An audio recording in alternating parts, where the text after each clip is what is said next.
Alright guys, TacticalRab again today. Hope you're doing well and enjoying your day. So far, the drama continues with this Toronto tournament, with the official accounts making a very interesting statement with regard to the other teams that potentially could have run a tournament this season, but decided not to on this occasion. Toronto running a tournament this weekend to get things ready for the World Championship. It has not been on sunshine and rainbows, and the community is not so convinced. This tournament was executed in the best possible way. As a response, the Toronto official account comes out with some rather interesting statements, certainly towards two of the biggest teams in the Call of Duty League, and certainly the biggest fan base at that. Very much into your thoughts in the comments. Hit the like button if you enjoy. Subscribe if you're new as always. I greatly appreciate it. Black Ops 7, of course, set in 2035. So kind of between BO2, BO3, BO2, BO4, whatever you want to say. There's talk about what the movement is going to be as a result. But yeah, these are the only games set in the future. We know that Dashy was talking about it the other day, that he would very much like all the games to be based in the future as well. I thought this is a nice little excerpt here from Attach's vlog that he put together at MLG Anaheim. He went to the Anaheim Convention Center, was talking to a few people about what was going on and kind of trying to get them to understand a little bit what was happening. They were somewhat confused what he was talking about, but yeah, maybe we need Attach for the commissioner of the CDL. I don't know what you guys think about that as a general concept, right? We talk about it when players retire and they step away. What are they going to do next? This is great content that Attach put together here. You know, is he going to go do content full time? I think he's definitely got the opportunities to do that. We know that players like Rambo, like when he retired from competing, he went and worked for Sledgehammer Games, consulted on their, I mean, he consulted for like, you know, Advanced Warfare and stuff like that. Suddenly, he was there for a little while anyway. Rambo working with those guys, like Modern Warfare 3. I think that type of period, he was working with Sledgehammer and then, you know, stepped away. Of course, he's come back into the competitive scene anyway. Now, Rambo's coaching the Vancouver Surge. We know that Aches kind of famously did a similar thing with the X-Defiant situation. So that's one angle. I know that Clayster, when he retired, I think he had a few things to think about because there was maybe some similar options for him. There's the coaching piece, there's the analyst desk piece, you know, there's the casting piece potentially for someone like Study. But, you know, then again, it's not, you know, those options were maybe there a few years ago, right? Like in many respects, I think Nameless does a phenomenal job at what he does, but like sometimes timing works out, right? Like when Nameless stepped away, you know, just turned out that the scene was in a position where the analyst desk was needing a bit of a revamp. We've seen the same thing recently, let's say in 2020, like 2019, 2020, when there were plenty of players retiring, and there was just like, if you wanted a coaching spot, here's a coaching spot. You had so many coaching spots because the team started to take it more seriously. And therefore it was like, yeah, you want a coach? Like, yeah, sure, we need a coach. Like, that's now the rules. So, you know, we'll bring you in. So sometimes it just works out like that. Whereas nowadays, you want to be a coach in the league, it's more challenging, right? Where are you going to go? Like, there's some more established coaches, guys that are either veteran players, such as, you know, Clayster or Accuracy, who are doing the job, or coaches who have lots of experience and tenure and championships under their belt in that position and lots of years of reputation from the players around them. So, you know, I'm not saying that Attach doesn't have opportunities. He absolutely does, but I'm just saying it's interesting when you see players step away. What are they going to do? Where are they going to go? Because Attach will have opportunities out there, but, you know, these are a few of the potential ideas. But as I say, maybe some sort of commissioner of the league or some of that, like that would be a sensible thing, to be honest. Like, you know, would the league be better off if Attach was calling some of the shots? I wouldn't be surprised if it would be, but of course those things are far easier said than done, and there are multiple things in play.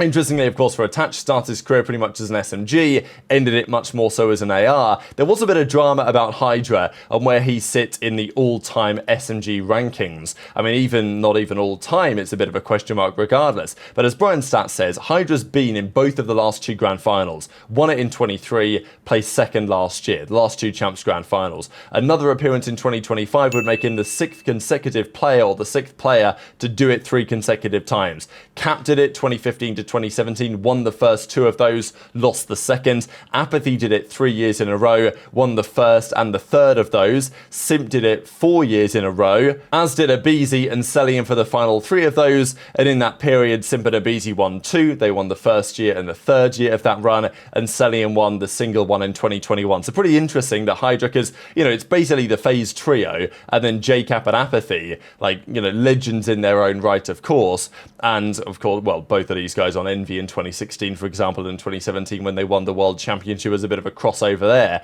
But HyDra to do so would put him, in very unique company, shall we say. And HyDra has been, to me, for sure, the best SMG of this season. He did start the year pretty slow. You guys probably remember that he didn't have the greatest stage 1, didn't have the greatest first couple of stages, but it was inevitable that he was going to turn up. Like, this guy is one of the most talented players that I've ever seen in my life, and his POV is simply different, especially when he's on point.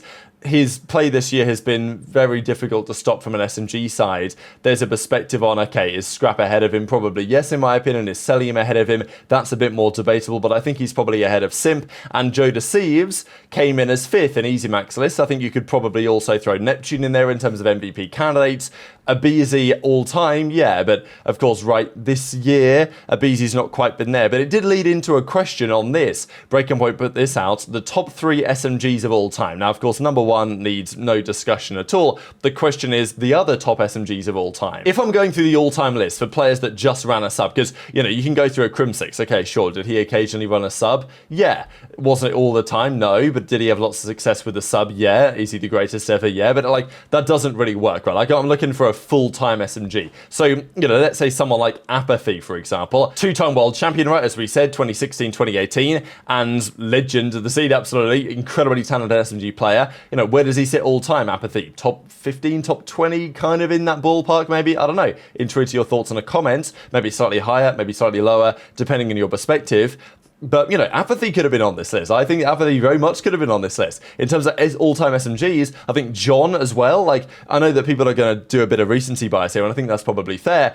But, I would say that aBeZy and John could very much have been the argument here for in the 3rd spot. I think that it's definitely Scump, obviously, and I think it's got to be Simp. I don't think that there's any other SMG that I've just mentioned. Even if you consider, aBeZy, because he was for a long time an SMG, you might be able to consider him, actually. But I think that would be a bit controversial. So if we're talking just pure SMGs, then it's Scump. It's probably got to be Simp, because I think everyone has him now top 10 all-time bare minimum, really, which would put him above aBeZy. And then the question is, okay, who comes next? So in my list, I think I would put App here. I think I would go Scump, Simp, and aBeZy. And, maybe that's a bit of a hot take, but I think it's justified if I'm looking at the all-time perspective and I'm excluding aBeZy.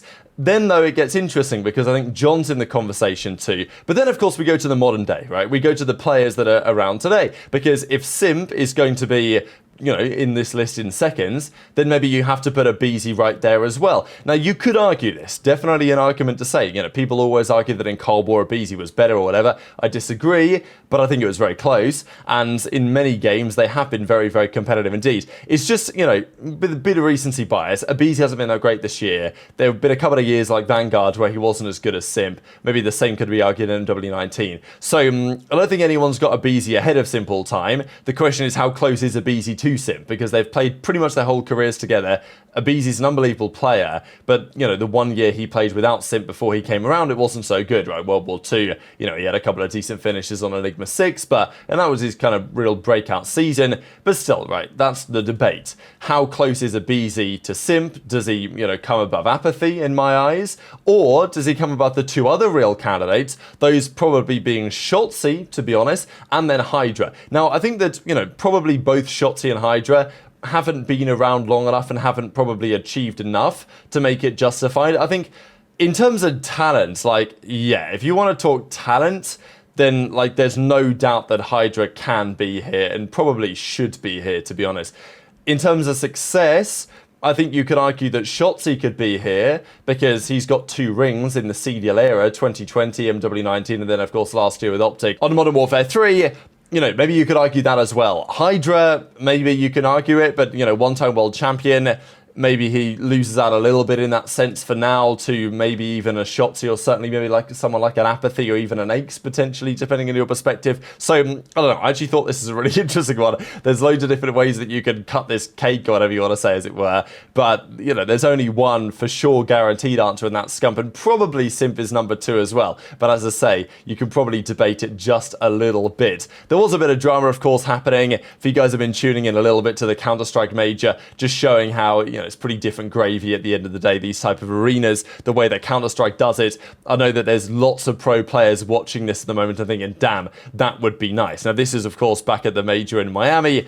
Look, I think it was busier there than it looked on the cameras, but it still wasn't ideal. And yeah, this is what it's, basically this is where we are with COD today compared to where we would potentially like to be. And that's why some of the drama was happening with this Toronto tournament. So they decided, they worked together with AMD, they're putting this tournament on for the weekends. It's going to conclude today, and it's great stuff, right, to see that all unfold. But some people didn't think the tournament was especially well done. I mean, at the end of the day, when you've got 8 matches happening at the same time, it was a challenge for Toronto to put on the tournament, put on the stream, make sure everything was working well, get the stats to work, all these other factors.